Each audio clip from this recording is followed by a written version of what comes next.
If you ever wondered if you should start a private investigation business, then this video is for you.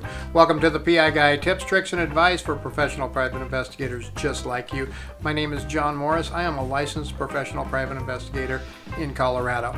Now, when it comes to starting any new business, there are a lot of questions that one must ask themselves, and the PI industry is no different. Starting up a new business is huge, and I mean a huge endeavor, and can be very taxing, arduous, and difficult.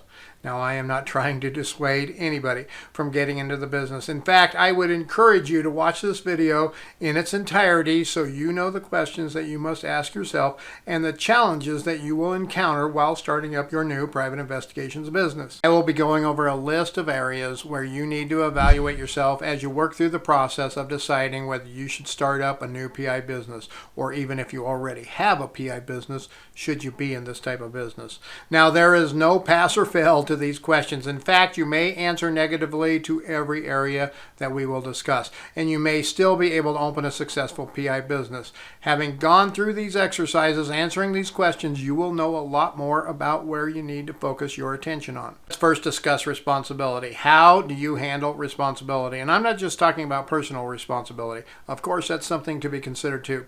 Are you known as the master of excuses with your friends? Is your answer to things that don't get done usually something like, well, I planned on getting that done, but this happened? In the responsibility realm, you must first be highly responsible and take the responsibility of your own shortcomings and mistakes. Recognize them and effect a plan to overcome them in the future. Notice, I did not say make a plan, I said effect a plan. I remember when I was younger, when things went wrong, I usually knew where I fell short of hitting the mark, making my goal, or getting the job done. I also usually made a plan to never, ever, ever do that again. I would scold myself, I would beat myself up, and I would tell myself, never, ever, ever make that mistake again. But that's where it ended. I never put a plan together, and I never put it into action. Now, a good example here would be if you never prepared to sell the job when the customer calls you, and you always find yourself stumbling on your words, fumbling through your papers or your documents on your computer, and you end up giving a poor verbal presentation to the customer, thus never getting the job. You may need to put a plan together that will help you work through all of that. Now the hardest part is over. You have recognized that you have shortcomings, and guess what? We all have shortcomings, even me. Don't think for a minute that I don't have my own issues, but recognizing those shortcomings is sometimes the hugest obstacle to get over. Now, in our phone sales example, if I can be completely honest here, folks, that was me 13 years ago. I knew how to sell. I had managed and trained salespeople for years. I had ran many businesses that relied highly on sales techniques. I knew how to do it. I just didn't always put it into practice. All of the things that I needed to do to make myself successful, I needed to do them, but I didn't always do it. What I ended up doing in that situation was making notes for myself. No, not in my notebook. I put those notes all over. I got me some good sticky notes, and I put little reminders on them, and I stuck them to my monitor on my desk. I put them on the wall next to my desk in my office, and I even had them on the dashboard in my car. I got a lot of my calls while I was out working, so having those reminders out in the field helped me immensely. Now, some of those notes were things like, thank you for calling UPCO Investigations, smiley face.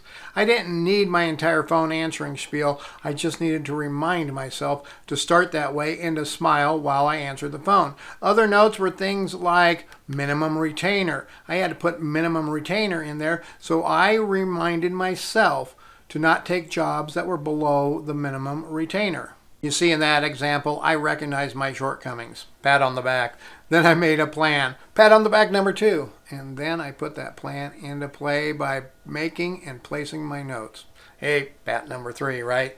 Wait, this is all moot if you don't affect it, folks. Put it into action time and time again. So the 4th, the 5th, and the 100,000th pat on my back was for all of the times that I put these actions into play since then and landed the jobs. Next, let's talk about decision making, folks. Indecision is the killer for many a PI out there, whether it involves business decisions, sales decisions, or decisions out there in the field while you are conducting an investigation. As a new PI business owner, you will have to make many decisions, and sometimes, you know what? You might make the wrong decision. But these things happen, folks, but that's okay because we now know how to recognize, plan, and affect our plan plan to overcome our mistakes in the future. But failing to make decisions with proper process and in a timely manner can be a huge drag on your business. Also, making too many decisions that you don't have to make yourself, micromanaging your business, can drag your business down as well. You, as the leader of your business, must be able to identify what decisions are for you to make and what decisions are for others to make, and then you move on and you get the job done. For example, if you're subcontracting surveillance investigators and then you're deciding where is the best place to set up, what is the best exit route to cover, and decisions like that, they may not be the best ones for you to be making. As a general rule, let the professional that you are hiring make those decisions. Now, it isn't a bad idea to take a good early look at the situation and maybe let them know where there might be a good setup point, what routes they might want to watch, but let them make those final decisions. But you may not even have subcontractors or employees, and you may be micromanaging still, or plain managing some parts of your business that you shouldn't be managing. Your focus, again, should be on the big picture things, getting the sales, working the contracts, making the money. For example, if you are having your website rebuilt and you are constantly asking for updates, reviewing little bitty things like the font sizes, where the phone number goes on the page, things like that, what pictures to use, then you may be expending energies and time that is better spent somewhere else in your business as well. In this case, you may not have the right company helping you with your website design if you cannot give them the big picture view, some simple instructions, and let them work their magic and then critique the work afterwards and make minor adjustments. Emotional swings is something else you must consider when looking to become a private investigator entrepreneur. You need to be able to maintain an even keel on many levels. If clients go off on you, and they very well may on occasion, if your subs don't do what you hoped for or what you anticipated, when things just plain go topsy-turvy in the business, you need to be able to maintain your composure. Things to watch for within yourself is constant swings in emotion. One moment you're very optimistic, then the next you are very depressed with the situation that happen. Minor setbacks will occur, folks, on practically a daily basis in any business. You need to keep your emotions in check if you're going to be successful out there in the field. Completing the task at hand is huge for success in the PI world. If you have a track record of not completing things, if you have 28 unfinished projects on your desk, then this will most likely leak over into your business. If this is you, then go back to step one. Get a plan together and affect that plan to complete projects. For those that suffer with this, and I was once one of those people, I suggest that you get those projects completed. Get them checked off of your list. Start a track record of success for completing your tasks at hand and the jobs, no matter how unpleasant. Then you will be able to formulate good future plans to get the jobs done. One thing that I like to do, or perhaps I hate to do, but I still make myself do it anyway, is I do the most unpleasant, the most arduous, and the most difficult tasks first. I don't start off with a list of 100 things to do, with the first 20 being the simple, easy things so I can feel good and feel like I accomplished something. I start with the hardest things first, then I work my way down that list. Then at the end of the day, it's easy for me to finish up those 20 easy jobs because they're the simple ones to get done. Now, obviously, with that, there will be some orderly prioritization too. I may not be able to get to the hardest thing done first unless I get some other things done before that, but I make that list so I can tackle those harder things as quickly as possible. Personal support systems is another thing that you must have, folks. You need to have folks involved in your life that support what you are doing. If everybody in your life is highly skeptical and negative about your endeavors to become a private investigator, it will hinder your efforts, to be sure. I know when I got started, my wife was the biggest champion and still is today for me in my business. There was a lot of questions with no answers, to be sure. I went many days wondering if I would have to work that day, that week, or even that month. But I got up every day and I went to the office and I did a lot of those tough things to get work in the door. Make sure you have that support system in place, family, friends, or even a life or business coach.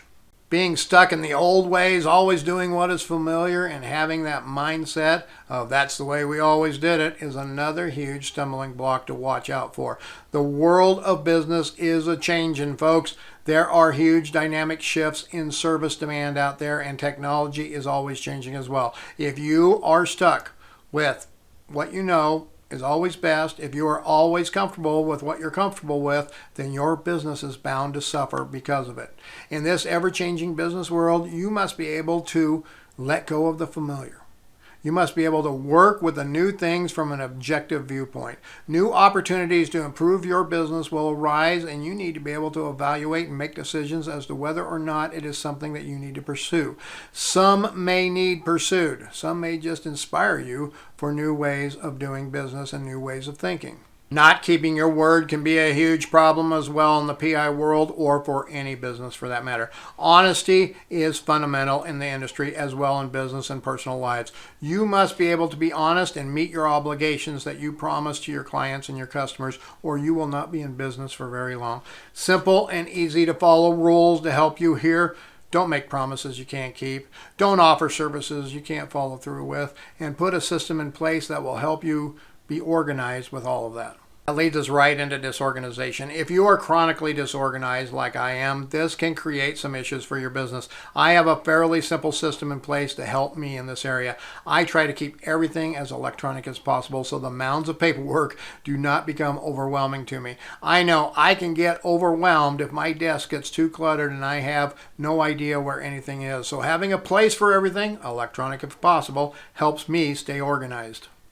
Now, as Clint Eastwood once said in The Outlaw Josie Wells, a man has to know his limitations. And that is definitely the truth for the PI industry. You must know your limitations and be able to set your own limits. It is very appealing to be your own boss. It is very appealing to be the one making all the decisions. It is very nice living independently and living without limits.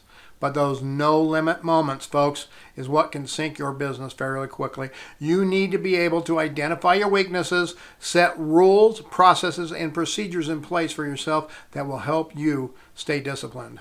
Then there is the money factor to talk about, folks. If money is your only motivation for opening a PI business, then you may be sorely disappointed. I'm not saying you can't make a good income over time being a private investigator. I know you can. You have what it takes to be successful. In fact, I know if you are watching this video right now at this late point, you definitely have the desire and the drive to make it work. However, if money is your only motivating factor, then you may be better off seeking a different career path. There is so much more to being a good PI that involves assisting your clients, seeking justice, working for the betterment of the legal process. You need to make sure that you have good intentions and good motivations that will help drive you hour after hour, day after day, week after week, month after month, and year after year. Otherwise, it is just a paycheck, and you can get a paycheck just about anywhere. Hey, here are 2 more videos that I made just for you. Thank you so much for watching. And remember, folks, stay safe out there.